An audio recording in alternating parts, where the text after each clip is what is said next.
PT GMF Aero Asia Tbk merupakan perusahaan aircraft yang salah satunya penyediaan jenis layanan aircraft parts and material planning yang bertugas menentukan material yang dibutuhkan untuk sebuah proyek di PT GMF Aero Asia Tbk.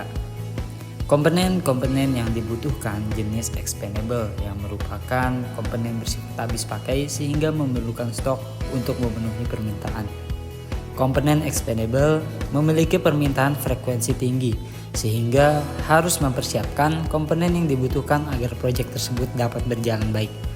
Pada video kali ini, pengendalian komponen pesawat menggunakan metode min-max dikarenakan cukup efektif untuk meminimalkan biaya. Yang kedua, metode EOKI untuk menentukan pemesanan optimal dan metode POKI untuk bahan perbandingan dengan metode yang telah perusahaan pakai. Simak video berikut untuk informasi lebih lanjut. Oke tim, kita langsung saja membahas hasil analisis komponen pesawat pada Boeing 737NG. Kita menggunakan 3 metode, POKI, EOKI, dan min-max. Baik Bu, untuk TV bagaimana hasil analisis kamu? Baik Pak, berdasarkan hasil analisis saya, hasil analisis ABC 9 komponen itu masuk ke dalam kelas A. Ini komponen paling kritis karena nilainya tinggi dan permintaannya juga sangat sering. Dari hasil analisis EOKI memberikan biaya paling optimal. Metode EOKI sendiri atau Economic Airborne Quantity menghitung jumlah optimal komponen yang dipesan setiap kali. Misalnya untuk part bagian Q4559X, jumlah pesanan optimalnya itu ada di 60 unit dengan reorder point sebanyak 258 unit. Total biayanya itu di sekitar 291 USD. Jauh lebih rendah dibandingkan metode yang lainnya. Nah, tapi harus tahu nih, kalau EOKI itu cocoknya cuma buat permintaan stabil. Kalau fluktuasi mendadak, dia tuh kurang cocok, nggak fleksibel juga.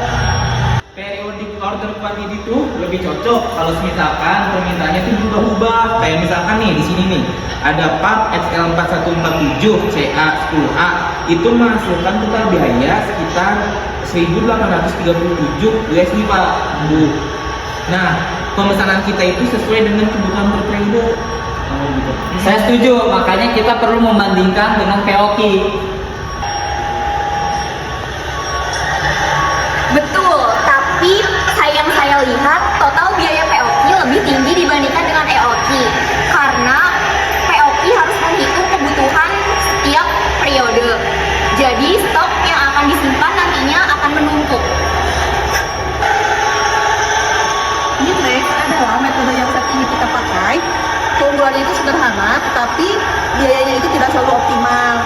Contohnya itu kemarin, part ASPF 6AC, total biayanya mencapai 1.430 US dollar, lebih tinggi dibandingkan EOKI. Oke, dari data ini kita tahu min-max itu kurang efisien meskipun mudah diterapkan. Oke, dari data yang kita temui, EOKI itu menekan biaya yang paling efisien. Tetapi dari hal itu kita perlu mempertimbangkan fluktuasi permintaan. Renal, saya minta kamu untuk membuat implementasi EOKI. Sama, buat agenda hari ini agar perusahaan kita lebih maksimal. Siap, Pak!